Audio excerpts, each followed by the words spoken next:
All right, hi everybody. I know I've been promising a blocking video for a long time, so finally we're gonna do it today. I finally finished this blanket, knit in stockinette stitch with increases and decreases to make it this star kind of shape, and then I made garter stitch on the edge to lie flat. But because of the nature of the stockinette stitch, you can see that it folds up.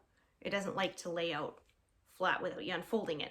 So I'm going to show you how I fix that. I actually use a steamer to steam it flat because this is acrylic yarn, so just wetting it down and pinning it out to dry flat will not work. It'll always revert to its old shape. So this is a way you kind of almost a controlled melt of it, and then that will make it lie flat forever. So I'll show you how I do that.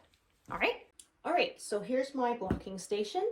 I use my bed. You can pin things just to your bed, but I got some foam floor mats because I found it's just a little easier to stick the pins in and have them sort of stay where you want to be because they're made out of foam rubber. So if your piece is too big to do all in one go, like you can see mine is too big for this blocking board, that's okay. You can just pin half of it, do it, and then let it cool down and then flip it around and do the other half. I've done that many times. So I have a fabric steamer, and I also like to use some gloves just to keep the steam from potentially burning my hands, because that really hurts. So you can guess how I know. So you can see it doesn't lay nice and flat yet, but we are going to fix that. So this is where you just sort of smooth and pin it out into the shape that you are going to want it to stay in. Smooth from the center out, pin it down, and make sure that I pin this edge actually out too. I'm going to steam the whole thing, but I'm going to concentrate on this area where this edge flips up, because that is the part I'm trying to tame the most. So that's the part that's causing me the most trouble here. So I don't know if you can hear my my fabric steamer in the back is just warming up. The pinning takes a while, and getting this all pinned out and the thing warming up takes a while, so it just works to sort of just do it. So yeah, you can do it in sections. Obviously, if you're doing something smaller like a sweater, then you can do this sort of all in one go. It's the same basic idea. And if you had a yarn, of course, you want to open it up, because yarn, when it's, or yarn, I should say lace is what I was going to say. If you have lace, you want to open it up, because when you first make lace, it looks pretty ugly when it comes off your needles. It's all crumply and weird looking, and it needs to be sort of stretched and opened up to really show off the pattern of the lace. So just, yeah, smooth it out and get it all nice and flat. Repin it if you discover you didn't quite smooth it out as much. You almost stretch it a little, but not quite, if that makes sense, because you don't want to distort anything, but you do want it to lie nice and smooth. I also recommend, if you use a fabric steamer, to put distilled water in it. If you live in a place that has hard water, which I do, it will help your machine last a little longer. I mean, distilled water is not really that expensive, right? It's like a couple bucks per gallon, so it is worth it. So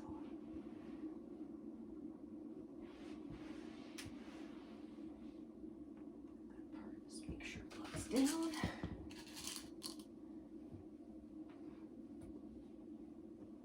Okay, so I can hear that my steamer is close to being ready.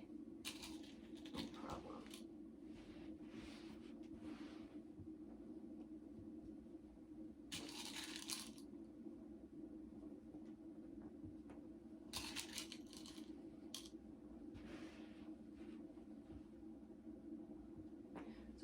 See, I've got about half of it on this board here.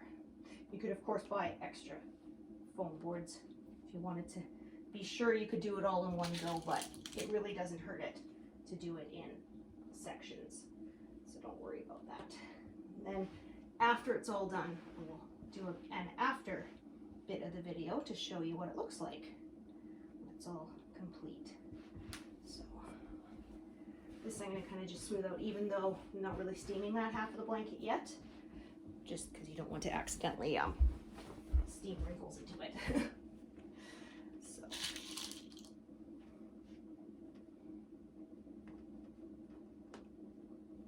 There, so yeah, you can see that's why we're steaming it, because this edge will not lie down flat. Okay, so I have hot steam coming out of the steamer head, so I'm going to pop on my gloves and grab my steamer here. So here it is, you can see steam coming out, and if it makes that sound, it just means it's got some water droplets accumulating. So then you're going to hold it and sort of go over it, but don't touch it, just close, and then sort of pat it into place. So this part is just, it's time consuming, so it's not terribly difficult, but it can take a while. Especially some acrylics will melt faster than others. It's a controlled melt you're doing. So I've had people do this with an iron, but it does squash it flat, which a lot of times you don't want, right? A lot of times you still want the definition. So if you are going to try that, I recommend try it on a scrap piece first and see if you like the effect before you do it on a full finished product. And you want to make sure, especially for this edge that flips out, you want to make sure you direct the steam right on that edge, because that is the problem area that doesn't like to lie flat. So you're basically melting it or kind of relaxing it. And sometimes this takes a few going overs to really get it to lie flat. I had a couple times I did it, thought I was done, unpinned it, it started flipping back again. So yeah, I had to do it again, but it did happen eventually.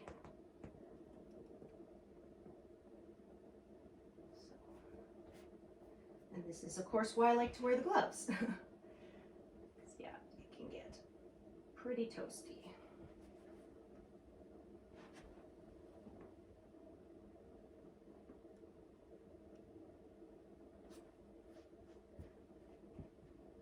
You can also steam block other fibers like wool or cotton. The only thing is you'll have to do them every time that you wash the blanket. It will relax back into its natural shape that it was when you first knitted it.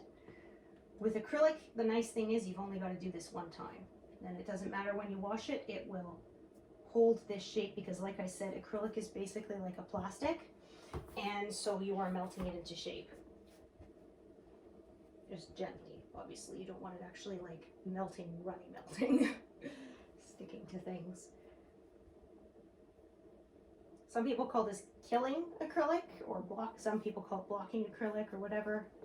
So I call it blocking, but yeah, some people call it killing. So,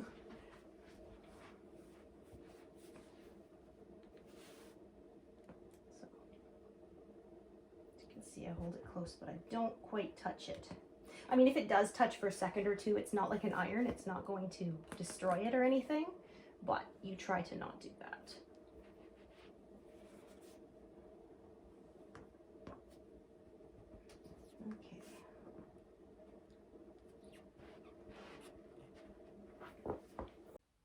Okay, so it's cooled down now, this first part. So I'm gonna pull these pins, and you can see already that edge, it's not flipping up anymore.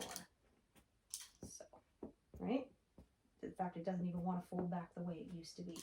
So that's how you know you've done it correctly. If you start pulling out pins and it starts flipping back into the same shape that it was before, then you know you got to go over it again with the steamer until it's in the shape that you want it. All right, so here is the after part of the video. You can see that edge now no longer flips up. It drapes nice and flat. So, and the nice thing about this is you don't have to do it more than one time. It's successfully melted into place, and so when you can wash it and whatever, and it will stay the same. So there you go. Nice and drapey. And yeah, nice flat edge. So that's how you can block acrylics with a fabric steamer. Get them to look really nice. All right, so thank you so much for watching.